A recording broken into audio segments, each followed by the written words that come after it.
So very few experiences in life can compete with the joy and satisfaction that one experiences upon buying their first house. It is a moment that people cherish for their lifetime. But buying your dream house is never easy. There are a whole host of factors that must be taken into account before you go ahead to make that final purchase. So today onto the AT Money Show, we thought of simplifying things and to give you a detailed lowdown on how to go about buying your new house. And we are being joined by Mr. Pankaj Bansal, who is the CBO at bankbazaar.com, and Mr. Gaurav Kumar, who is the MD of Capital Markets and Residential Business, that is CBRE India, is also joining us today onto the show. Gentlemen, welcome to AT Money Show and thank you so much for joining us today. Firstly, Pankaj, let me come to you. Everyone has a dream to buy their own house. But firstly, want to understand from you how to get that understanding that it is the right time to go for your dream house, and when planning for the budget, is this the first step that one should consider upon taking that decision? So I think, Srishti, the most important thing when you're buying a home, right, is about to get a end use of the home. For example, if you're looking at for your self-use, the economics is very different. And once you're looking at from an investment standpoint, it is very different.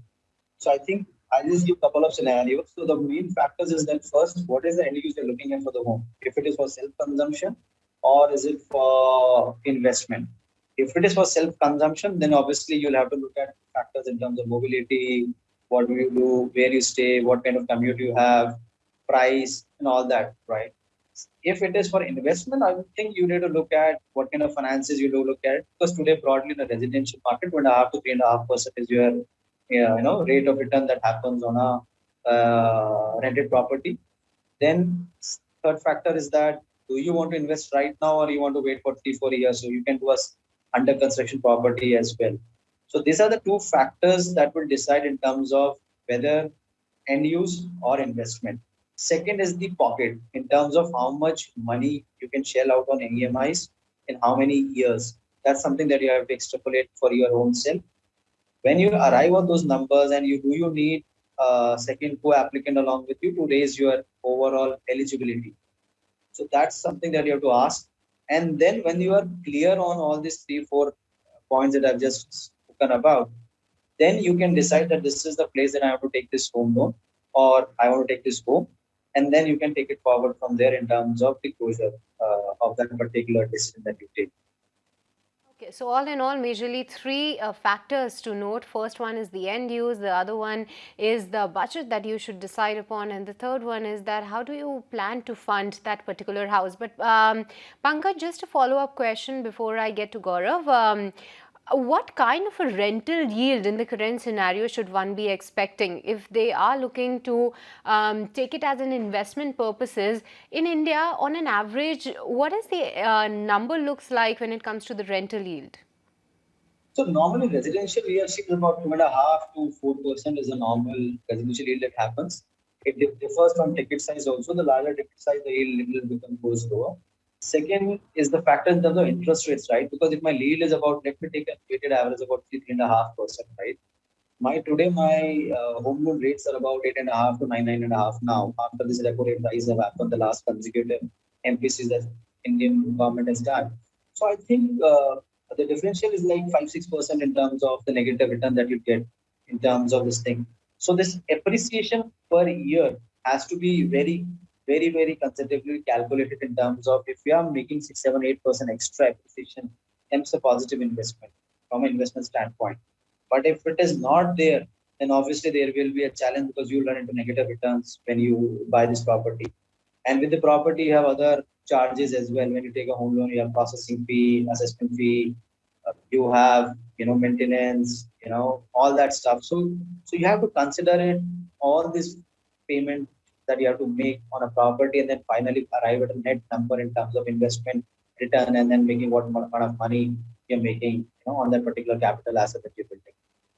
Absolutely. So those are the factors that you should be watching out for if the house that you're looking to buy is for an investment purpose. But Gaurav, coming to you because you have been tracking the industry quite closely as well as looking at the numbers, how it is shaping up. Just wanting to understand how is the demand trend looking like, and in terms of the consumer preference, where are you getting the most of the traction? Are now people looking it for self-consumption, because that was one thing that we witnessed that trend post-COVID. Is that still going with all the guns blazing? Or secondly, the people are now looking to invest more into that? Well, in terms of statistics, it's only good news for the last 2 years for the resi sector, as we all know. Numerically speaking, we are now at an 8-year high for both sales and launches. So we are not just above pre-COVID levels, we're the highest that we've seen in the last 8 or 10 years. So definitely good news, if you're a supplier or if you're a developer. From an end user's perspective, India outside Bombay is typically very, very mid-market driven. So units below 1 crore in the range of 1,500 square feet still very, very much dominate as far as high-rise condos are concerned. Plotted sales have been very, very prolific across the board. But just from a buyer's perspective, you asked two very, very pertinent questions in the beginning. What should one look at? I think irrespective of whether you're an end user or a speculator, who you're buying it from is very, very important, because ultimately real estate, whether you look at it as an investment avenue or a home to stay in, is basically for your peace of mind, right?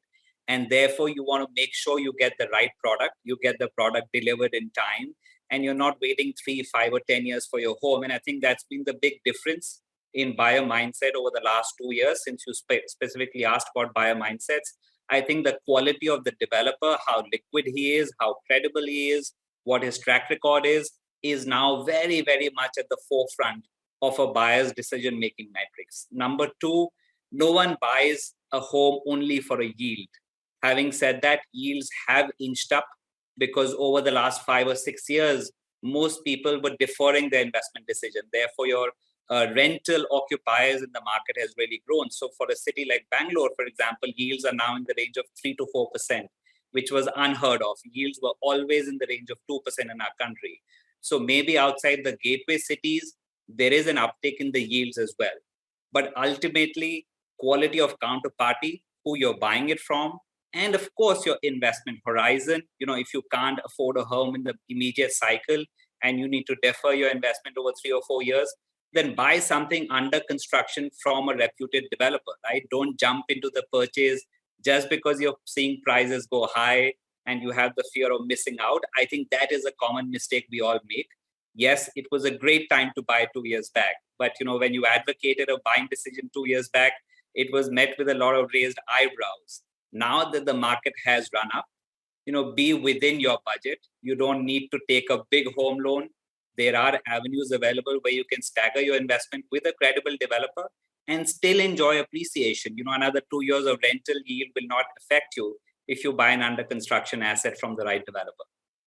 Okay, but Gaurav, you made a very interesting point there, although highlighting that the demand is holding strong, the sales are at an 8-year high. Apart from that, the rental yields have also inched up, and you did touch upon, or rather gave an example of a place like Bangalore. But wanted to understand that it is the tier 1 cities, or rather now people shifting to the tier 2 cities in terms of rental yield expectation. You also mentioned that it is not the criteria that you should be looking out for when you're going for investment, like the sole factor to decide upon that. But which are some of those hot selling properties, I would rather say, that people are now shifting focus to?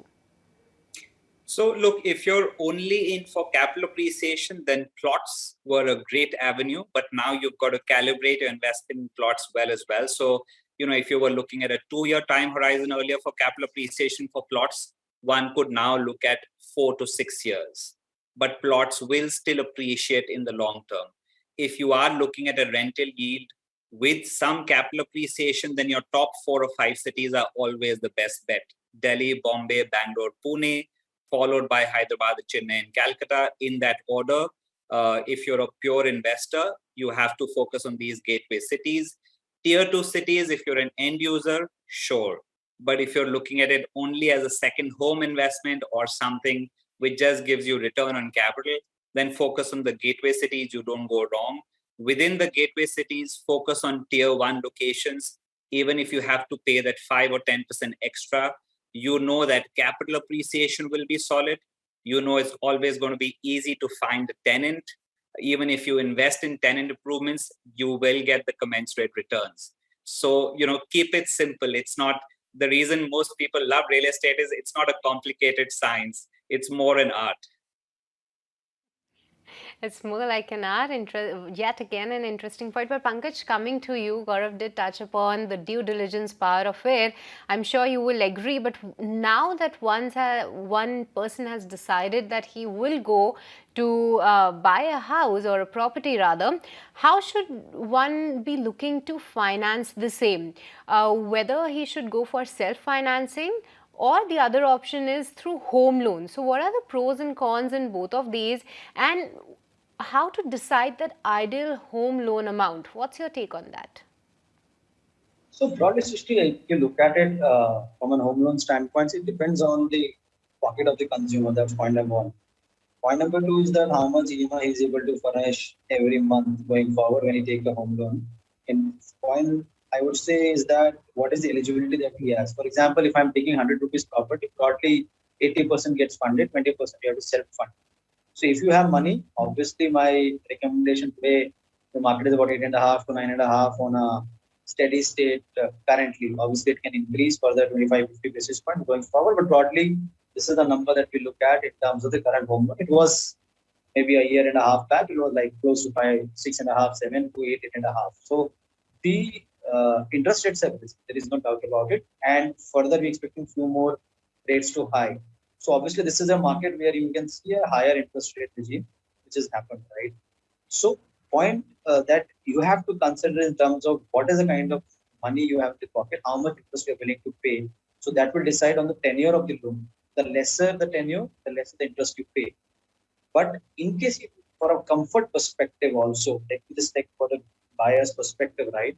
You can take a 20-year loan.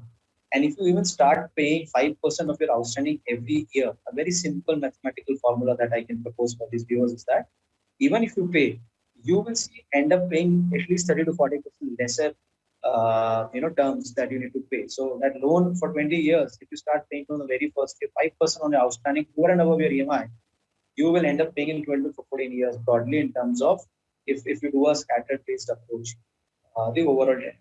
So this is something that I would always tell my viewers that, try to prepay, take loan, lesser loan if your pocket permits, because the market is like, 8.5, 9% the higher rate. And as Gaurav rightly said, about 4.5, 5% yield in certain cities, but still a weighted average of 3.5, 4% yield.